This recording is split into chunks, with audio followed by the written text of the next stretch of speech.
Hello, good afternoon, everyone. My name is Dan Brookman, and I am the CEO of Airship and Toggle. I'm delighted today to be joined by Vic Searl from DataHawks as part of our Come Back Strong campaign. This is a little bit of a fireside chat without the fire.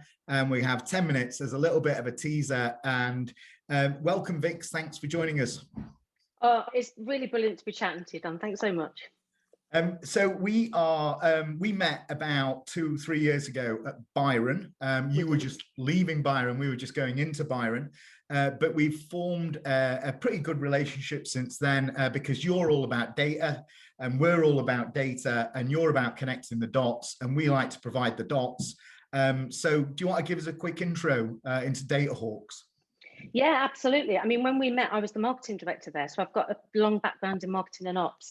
And then about a year ago, I founded DataHawks, the idea being that we pull together all of the data from the different platforms you've got and use it to identify and profile your most valuable customers.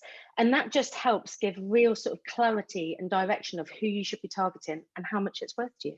Yeah, and I think that data, I mean, it's really come to fruition this last year, hasn't it? I mean, as we're saying, we did a masterclass in February, 25th of February, and already there was about 20% less people that had booked that turned up in London. That was the last time, I think, thereabouts that I was in London. And since then, obviously, data's just been at the forefront of everything. There's loads of new tech, which means there's loads of new data points, and you've done some work with us on our track and trace piece, which was really valuable, and we could see that there was a lot of fresh new data came in through that as well. So all about the data. So first off then, what's it going to be like on the other side? Is it going to be the roaring 20s? What do you think it's going to look like? Do you know what? I think we all want some good news, right? We all want to hear some good news, and we want to think that we've got a spring and summer ahead of us that's going to be really, really bouncy. And there's a growing idea, and I'm hearing this a lot, that we are going to get another roaring 20s. You know, to hear people chatting, we're going to have people dancing in the street with, 6 pints of beer in one hand and a hot dog and a pizza in the other. And I think that's going to be true to an extent. And I think it will last for, a few days, maybe a few weeks, maybe even a couple of months. But things are going to start to get back to normal pretty quickly after that, whatever normal is going to be. And there's loads of things to think about. What are the big cultural shifts? How does it, work, people continuing to work from home, for instance? And also, somebody's got to pay for the huge amount of money that has been spent and wasted during this COVID crisis. Don't even start me on track and trace there. Yeah. So somebody's got to pay for it, and I think we're going to see possibly slightly higher taxes and higher charges and stuff. There'll be still lots of unemployment around. And I just think that we could have another surge of the virus. So this morning it's in the news that we might be getting another round of vaccinations in the autumn. So I don't want us to be focusing on the roaring 20s. What I want operators to be focusing on is, aren't you bored? Haven't you had enough of being at the whims of stuff like the economy? Haven't you had enough of being at the whims of the weather or how well England are doing in a World Cup competition or whatever it is? And I think that operators should be trying to take control back of their businesses. And the best way to do that is by using data. Yeah, cool. Okay. And I think that we're both on the same page around discounting. You and I we've had lots of conversations about this, and, the eat out and help out was it was a great big splurge of cash for operators, but so dangerous that it undervalues and undermines the price in people's in venues and in operators' businesses. So how can operators use data better to foster a more commercial mindset, do you think, in marketing without losing the heart and soul? You're dead right about eat out to help out. What drove me mad at the time, and I was really vocal about this, was that everybody was really excited about how many people were coming out. But of course they were. We were giving them we weren't, but the government was giving them a tenner, and we were benefiting from the largest marketing campaign this industry had ever seen. So of course people were coming out in droves. And we saw, looking in some of the data of your clients, that it started to slow down again, once that had been withdrawn. And to me, it's about sort of personalization, right? We're living in the era of personalization, and personalization requires data. But data makes people feel really fearful, because in hospitality, we do everything on gut instinct. You know what we're like? We're hospitality people. Yeah.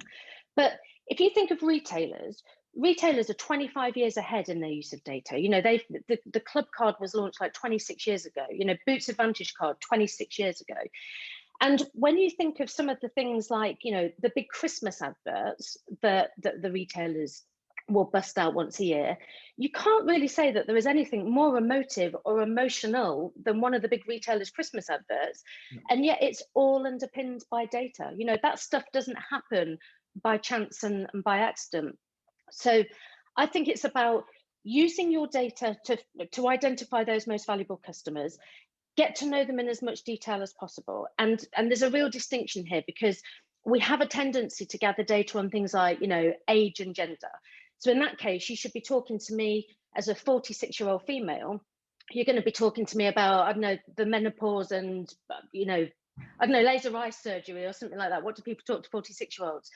But if you got to know me a bit and saw that I only eat dairy-free stuff, you could really start to engage with me. And if you got to know me even more and got to know whether, do I eat dairy-free because, you know, it's because I really care about the environment, or is it because it's a health thing and I'd love to be drinking cow's milk? Or maybe there's something in between. That's when you get to a level of personalization and engagement that's just unbeatable. And then what you do is you give that to your creatives, because that's the brief. And you use all the creativity and the innovation and the humor and the pace and all of the stuff that this industry is absolutely known for to bring that data to life. And that's when you start to see massive commercial benefits without losing any of the heart and soul that we're known for. And I guess that's going to be doubly important as we come out of this, and brands have these multiple revenue opportunities, whether it's licensing a brand to a supermarket, whether it's doing the cook at home, whether it's doing, they've finally stepped into the Deliveroo world or the Uber Eats world or whatever, as well as then actually operating their businesses. If they can do that personality and add and understand that customer, then it would be easier to market through across all of those different channels. Yeah, exactly. I mean, look, if you're selling stuff online, you want to be selling it to the people that are most likely to be buying it, and you want to be targeting those people in the places that they are.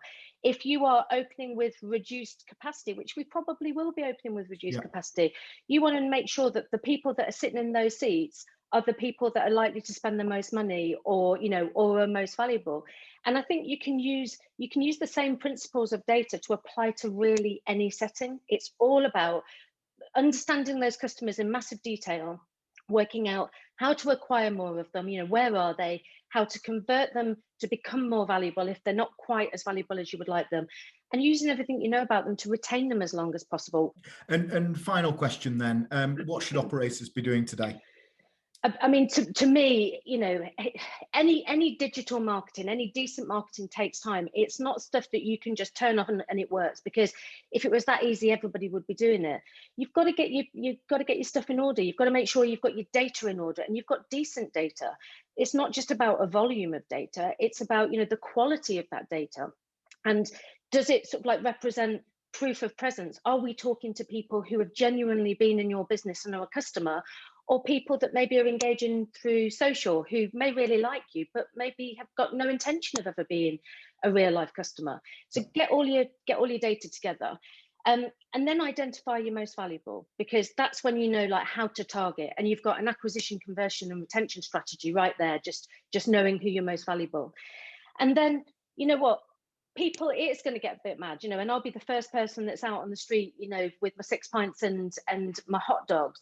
But during that time, this is an amazing time to collect data. I think with one of your clients, wasn't it 88% of their CRM signups came through your platform and through your track and trace platform in September alone. So it's a massive opportunity to use it. And the thing is with data, is it's meaningless unless it's actionable. So make sure that you've got a decent CRM, you know, make sure you've got a decent loyalty tool, make sure it's set up and you know how to use it, make sure that you are aware how to start doing your segmentation, because then you've got something that you've got all this data, but you can activate it, you can bring it to life, and you can practically see the money going in the till in front of your eyes.